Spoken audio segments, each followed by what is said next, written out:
anybody have Mom was on a flight coming from the Philippines coming back home to the US, and normally a flight like that is 15 hours long, and my mom really needed to pee. One problem, there was a crowd of people blocking the entrance to the restroom because there was a celebrity on board, and all of his fans were just blocking the entrance. So my mom just looks over at the famous person and says, "Move, I need to go to the restroom." And the famous guy on board was just like, yeah, go ahead. A few years later, we were watching the Manny Pacquiao De La Hoya fight. My mom looks over the TV and says, that guy right there, that's the guy I was rude to on the plane. Now, I'm looking at my mom like, you don't know who that guy is? By the way, this is 2008, well before he was worldwide famous. So don't come for my mom in the comment section. But yeah, my mom was rude to Manny Pacquiao because she really needs to go to the restroom. Picture it, if you will. It was a beautiful afternoon in Las Vegas, Nevada, and I was wasted at the Bellagio.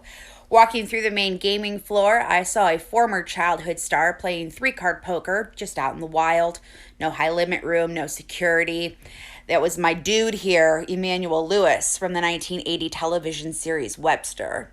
So I knew exactly who he was, so I decided to quote someone who he wasn't and very loudly shouted, "What you talking about, Willis?"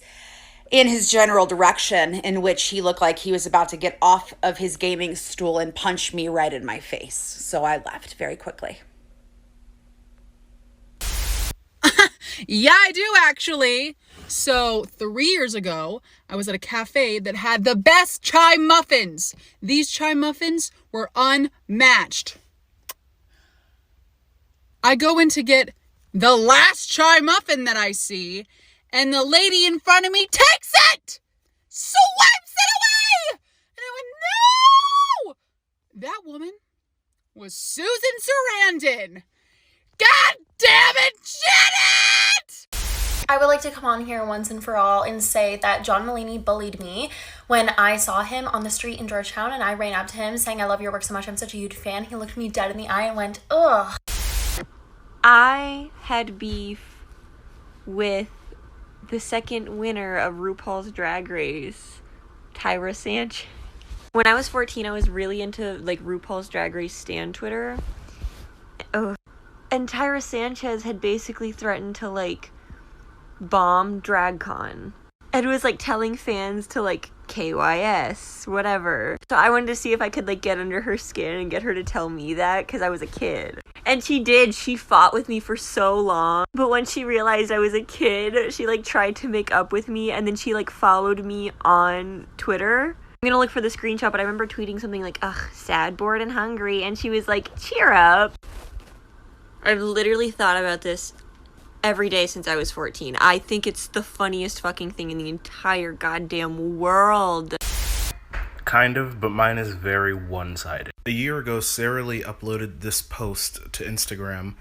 I noticed that there was a hair. It's clear as day, you can plainly see it next to the strawberry. But they tried to fucking deny it. So I commented, "There's a hair on it." They said, "On your bread?" And I was like, "No," in the video. And they're like, "No way, maybe it's just the way the syrup's hitting the bread." So I took a screenshot and I posted it. I added them and everything. And I'm like, hair right there. So they deleted the original post and they re-uploaded it with the hair blurred out right there. My brother found this whole thing kind of hilarious, so he commented these things to Sarah Lee, and so they deleted what they thought was the worst of the two comments, and I thought it would be funny to screenshot this and put it on my story and make a whole meme out of it. I'm gonna make a part 2. I'm gonna do it right now. I'm sorry for taking so long. I was fucking asleep. I'm sorry. So the rest of the story probably isn't as funny as I think it is, so I'm sorry for that in advance. So yeah. So some friends I went to high school with also commented, so did my cousin. They said these things. I'm not going to read them because that'll take too long. Then a friend of mine, Kelvin, he also commented. It just continued from there. This first person, I don't know them, but this is also a friend of mine. Now, in lieu of anything more interesting to say on my side, I'd like to direct some attention to these types of comments. There used to be more. I think they're deleting comments now. There was something about Shawn Mendes and them wanting to get down and dirty with them or something.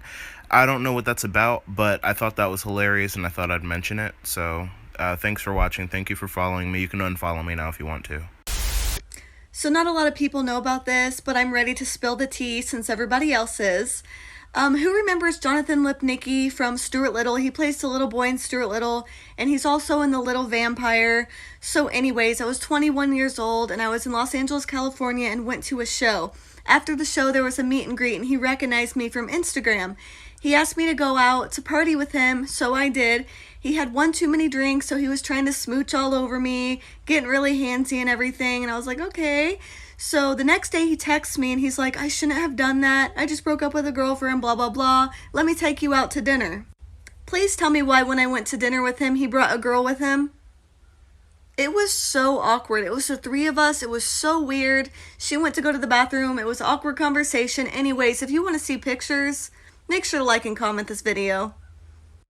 Goku blocked me on Twitter. Let's talk about it. So for those of you who don't know, which is very few people at this point, I'm a huge Dragon Ball fan. And as huge Dragon Ball fans do, they tend to keep up with a lot of shit that goes on behind the scenes with the voice actors as well. Sometime last year, Funimation, the company that did the Dragon Ball Z English dub, had some audio clips from the 80s and 90s leak of some of the voice actors saying some pretty fucked up shit in their characters' voices. A lot of them were just making jokes about other characters and cussing because that's something that they wouldn't do on the show. However, one of the audio clips was of Sean Schemmel, the voice actor who plays Goku in English, using the F slur over and over and over and over. So naturally, because I'm a 5-time heavyweight instigating champ, I saved the clip and then DM'd it to him on Twitter and then sent the message, "That's not very cash money of you, Goku." I was blocked 20 minutes later.